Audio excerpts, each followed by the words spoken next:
இந்த லுஹருடைய நேரத்தில் நம்ம வெள்ளிக்கிழமையா இருந்தா ஜும்மா தினம், வெள்ளிக்கிழமையாக இருந்தால் ஜும்மா தினம். இப்போ முன்னால நாலு தொழலாம்னு சொன்னா ஜும்மாக்கு முன்னால் நாலு தொழலாமா? அதான் சொல்றாரு இமாம் மிம்பர்ல ஏறிக்கிற குத்துபா நடத்த போறாரு. அதான் சொன்னோடனே ஒரு குத்துபா நடத்திடுவார். எலும்பியெல்லாம் நாலு தொழலாமா? பிள்ளை விளங்கிட்டா?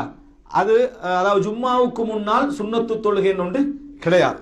ஜும்மா அதாவது சுன்னால் கபிலியான்னு சொல்லி உண்டு. அதாவது ஜும்மாவுக்கு என்ன கிடையாது, ஜும்மாவுக்கு முன்னால் சுன்னத் தொழுகை கிடையாது. நம்ம எப்ப தொழலாம் என்று சொன்னால் அதானுக்கு முந்தி ஜும்மா தினத்துல சில சுன்னத் தொழுகைகள் இருக்கு. அது சுன்னத் என்று சொல்றதை விட நஃபிலான தொழுகைகள், சுன்னத் சொல்றதை விட நஃபிலான தொழுகைகள். எப்படி நம்ம புரிஞ்சுக்கலாம்னு சொன்னால் சஹீஹுல் புகாரில் 883வது இலக்கத்துல வரக்கூடிய செய்தி பாருங்க. இதை சல்மான் அல் ஃபாரிசி ரலியல்லாஹு அன்ஹு அறிவிக்கிறாங்க. சல்மான் ஃபாரிசி அறிவிச்ச ஒரு ஹதீஸ் ஞாபகம் வச்சுக்கணும், இதை ஞாபகம் வச்சுக்கோங்க சரியா? சல்மான் அல் ஃபாரிசி ரலியல்லாஹு அன்ஹு அறிவிக்கிறாங்க, லா யக்தஸிலு ரஜுலுன் யௌமல் ஜும்ஆ ويتطهر ما استطاع من طهر ويدهن من دهنه أو يمس من طيب بيته ثم يخرج فلا يفرق بين اثنين ثم يصلي ما كتب له ثم ينصت إذا تكلم الإمام إلا غفر له ما بينه وبين الجمعة الأخرى. ஒரு மனிதர் வீட்டிலிருந்து கிளம்புறாரு. கிளம்புற நேரத்தில் குளித்து முடிந்த அளவுக்கு சுத்தமாகி வீட்டில் உள்ள எண்ணெயை பூசி அதே போல என்ன அதாவது வாசம் பூசி பள்ளிக்கு வர நேரத்தில் ரெண்டு பேருக்கு இடையில பிரிக்காம அப்படின்னா என்ன கொஞ்சம் நேரத்தோட வரணும். நிறைய பேர் என்ன சொல்றேன்னா லேட் ஆகி வாரது எல்லாத்தையும் பிரிச்சு பிரிச்சு பிரிச்சு போய் என்னது எப்பயும் பிரிக்கிற அங்கேயும் பிரிச்சிருது விளங்கிட்டா? பிரிச்சு கொண்டு போய் அங்க முன்னால உட்கார்ந்துடுறது. இதே முறையான ஒரு நடைமுறை அல்ல. நேரத்தோட வாரத்துக்கு சொன்னா லா யுஃபர்ரிகு பைன இஸ்னைன், ரெண்டு பேருக்கு இடையால போகாம அது ஒரு அசிங்கமான செயல். இஸ்லாம் என்ன செய்யுது சொல்லுது. சும்மா குத்திபலஹு அதாவது சும்மா யுஸல்லிமா குத்திபலஹு, அவருக்கு எழுதப்பட்ட அளவுக்கு அவர் தொழுதால், அவருக்கு எழுதப்பட்ட அளவுக்கு தொழுதாண்டா 2, 4, 6, 8, 10, 12 தொழுது கொண்டே இருக்கிறார். எது வரைக்கும்? அதான் சொல்லு வரைக்கும். அதான் சொன்னா இமாம் மிம்பர்ல குத்துபா என்ன செய்வார்? ஆரம்பிப்பார். அது வரைக்கும் அவர் தொழுதால் அவருக்கு 2 ஜும்மா, அந்த ஜும்மா அடுத்த ஜும்மா இடையில் உள்ள பாவங்கள் மன்னிக்கப்படும் என்று ரசூல் ஸல்லல்லாஹு அலைஹி வஸல்லம் சொன்னாங்க. ஒருத்தர் பள்ளிக்கு போய் நேரத்தோட இருந்து, அதாவது பள்ளியில போய் கஹ்ஃப் ஓதுவது ஹதீஸ்ல வந்திருக்குதா அல்லது இதுல வந்திருக்குதா நீங்க பாத்தீங்கன்னா அந்த நேரத்துக்குரிய செயலா கஹ்ஃப் வரல. ஜும்மாவுடைய தினத்துல கஹ்ஃப் ஓதினா சிறப்புண்டு சில ஹதீஸ்கள் வருது சரியா? அதுல சில விமர்சனங்களும் உண்டு.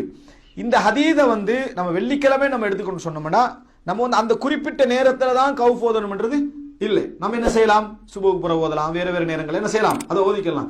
அந்த நேரத்துல தொழுதால் ஒருவர் 2, 4, 5 இப்படி தொழுது இந்த கூலி வந்திருக்குது. என்ன கூலி? இந்த ஜும்மாவுக்கு அடுத்த ஜும்மாவுக்கு இடையில பாவங்கள் என்ன செய்யும்? மன்னிக்கப்படும் என்று ரசூலுல்லாஹி ஸல்லல்லாஹு அலைஹி வஸல்லம் சொல்ல செய்தி வருது. அப்ப ஜும்மாவுடைய சுன்னத்தல்ல, இது ஜும்மாவுடைய தினத்துல தொழுகிற ஒரு தொழுகை. அப்ப இது இந்த மாதிரி ஒருவர் தொழுவாராக இருந்தால் சும்மா யுன்சித்து இதா தக்கல்லமல் இமாம், இமாம் ஹுத்பா செய்ய ஆரம்பிக்கிற நேரத்தில் அடுத்து இன்னொன்று செய்யணும், பேசாம அதை கேட்டு கண்டிக்கணும். ஒருவர் எல்லாம் செஞ்சு தொழுதுட்டு வாட்ஸ்அப் பார்த்துருந்தாருன்னு வைங்களேன், அவருக்கு அந்த கூலி என்ன செய்யாது, கிடைக்காது. எல்லாம் முடிச்சுட்டு பாவங்களும் மன்னிக்கப்பட்டாச்சுன்னு போன் டைம்ல ஒரு ரிங் பண்ணுது. சிலர் என்ன செய்யறேன்னா அவங்களோட நீயத்துல நம்ம வாட்ஸ்அப் யூஸ் பண்றதுல இருக்கு நீயத்துல, ஆனா சத்தம் கேட்கும் தானே, அப்ப சைலன்ஸ்ல போட்டிக்க மாட்டாங்க. எடுத்து இந்த டைம்ல ஏன் மெசேஜ் பண்ணிக்கிறான் சைலன்ஸ்ல போட்டு வைக்கிறது. விளங்கிட்டா? வாட்ஸ்அப் பார்த்தாச்சு, விளங்கிட்டா? அந்த டைம்ல என்ன செஞ்சாச்சுன்னா வாட்ஸ்அப் பார்த்தாச்சு, ஆனா அவர் இன்னியத்துல என்ன நான் பார்க்கலன்றதா இருக்குது, ஆனா பார்த்துட்டாரு அவர். சிலர் போன்ல ஓதுறது, முன்னால முஸ்ஹப் எல்லாம் இருக்கும், ஆனா போன்ல தான் ஓதுறது. போன்ல ஓதிட்டு இருக்க டைம்ல என்ன நடக்கும்?